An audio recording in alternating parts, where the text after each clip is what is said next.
महाभारत कथा भाग 6।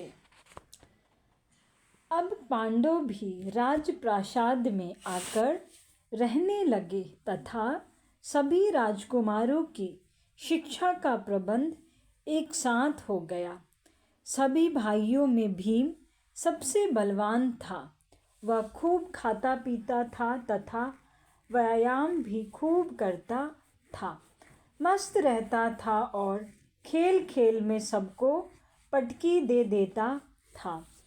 इस सब का परिणाम यह हो रहा था कि दुर्योधन इत्यादि कौरवों में पांडवों के प्रति द्वेष की अग्नि बढ़ रही थी। राजप्रासाद में दो गुट बन गए थे। कौरव और उनके मामा शकुनी अपनी गोष्ठियाँ करते थे और पांडवों को गालियाँ सुनाया करते थे।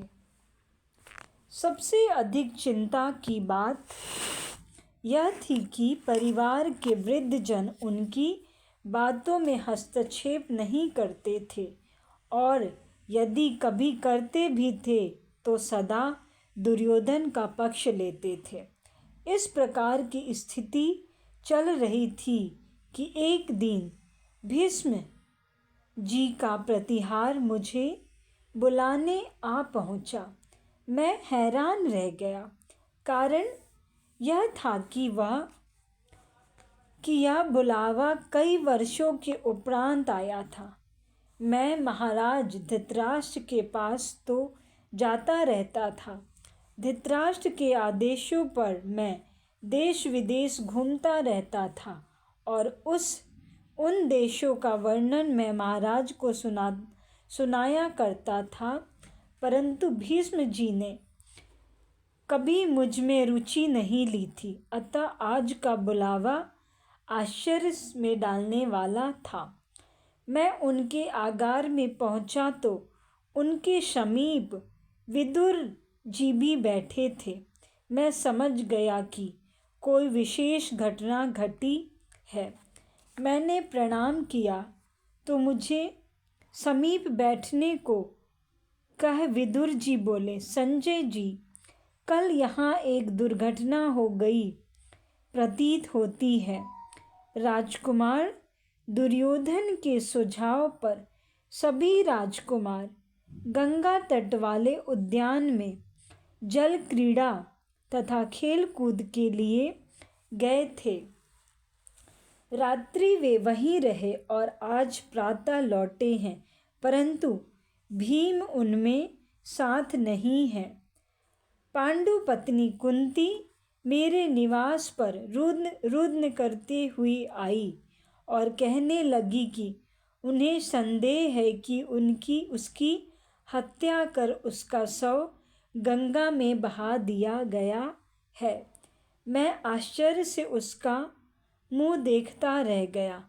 फिर मैंने पूछा, भीम की हत्या का संदेह क्यों किया जा रहा है?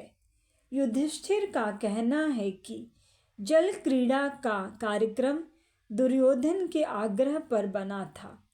भोजन का प्रबंध उसके हाथ में था।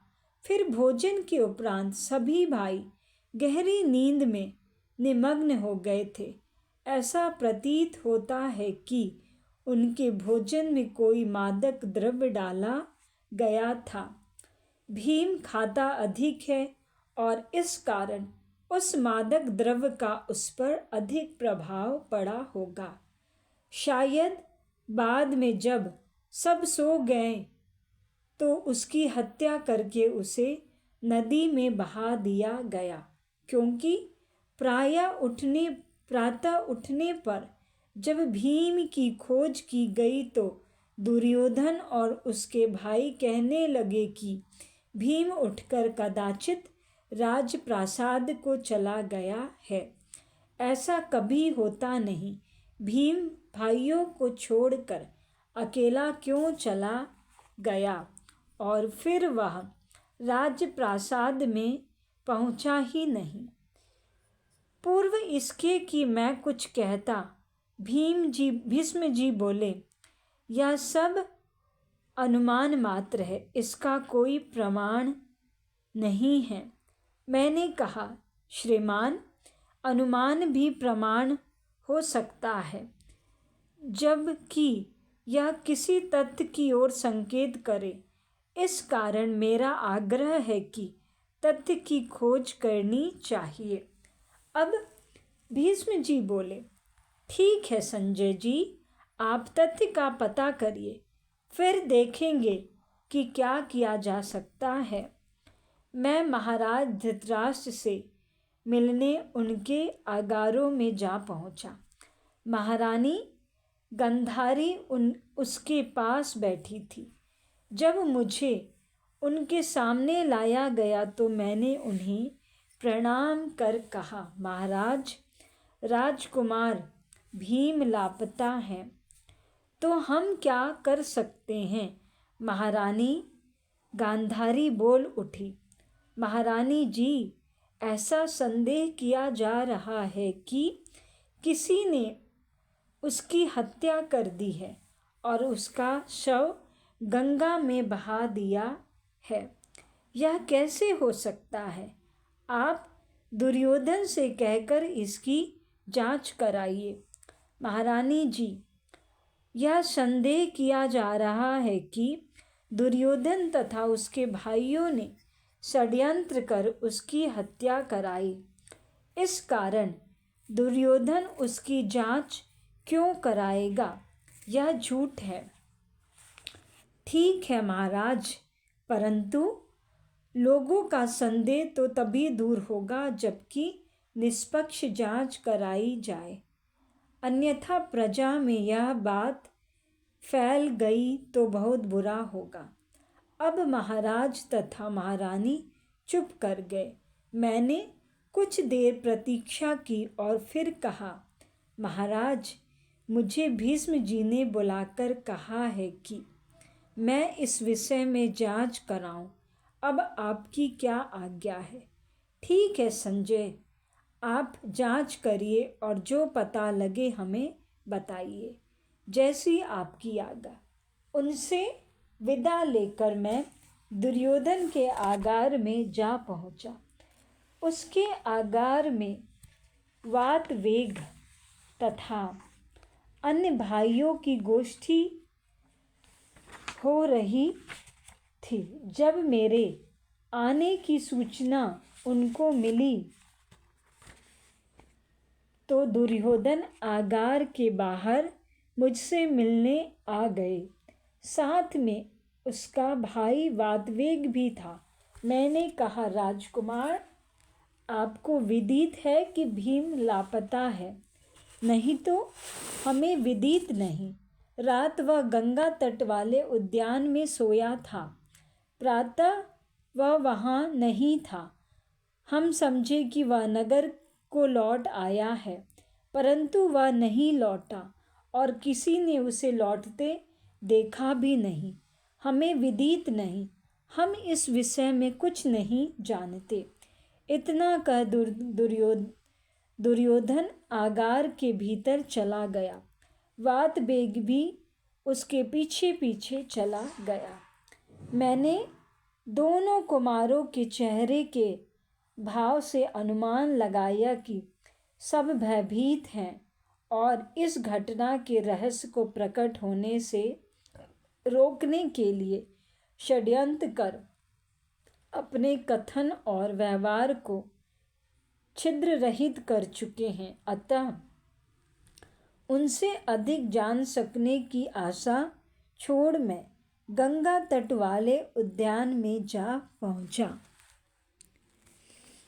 मैंने उद्यान की परीक्षा की। वहाँ के सेवकों से प्रश्न उत्तर करने पर एक बात का पता चला कि पाचकों ने प्रत्येक प्रकार के भोज्य पदार्थ पांडवों और कौरवों के लिए पृथक पृथक बर्तनों में बनाए थे। दोनों को परोसने में सावधानी का प्रयोग किया गया था, जिससे जो भोजन पांडवों के लिए बना था उन्हीं को मिले। इससे युधिष्ठिर का कथन कि कोई मादक द्रव्य उनको भोजन में दिया गया है सिद्ध होता था। इस पर भी यह पूर्ण रूप से निर्णायक नहीं माना जा सकता था। मैं वहाँ से पाचक के निवास स्थान पर पहुँच गया। पाचक घर पर नहीं था, वह दुर्योधन के प्रासाद की ओर गया हुआ था। पाचक की पत्नी घर पर थी। जब मैंने उसको बताया कि रात उद्यान में पांडव पुत्रों को विष मिलाकर भोजन दिया गया था, तो पाचक की पत्नी का मुख विवर्ण हो गया। यह बात मुझे विदित थी कि प्रजा में अधिकांश लोग पांडवों से प्रेम करते हैं। मैं अपनी उक्त सूचना को एकाएक देकर पाचक की पत्नी से पूर्ण वृतांत, जो वह जानती थी, सुनने की आशा करता था। अतएव अपने कथन की प्रतिक्रिया उस स्त्री के मुख पर देख कहने लगा, देवी, यह एक अति गंभीर बात हुई है। यदि वास्तविक अपराधी ना पकड़ा गया तो पाचक दोषी माना जाएगा और संभव है वह सूली पर चढ़ा दिया जाए।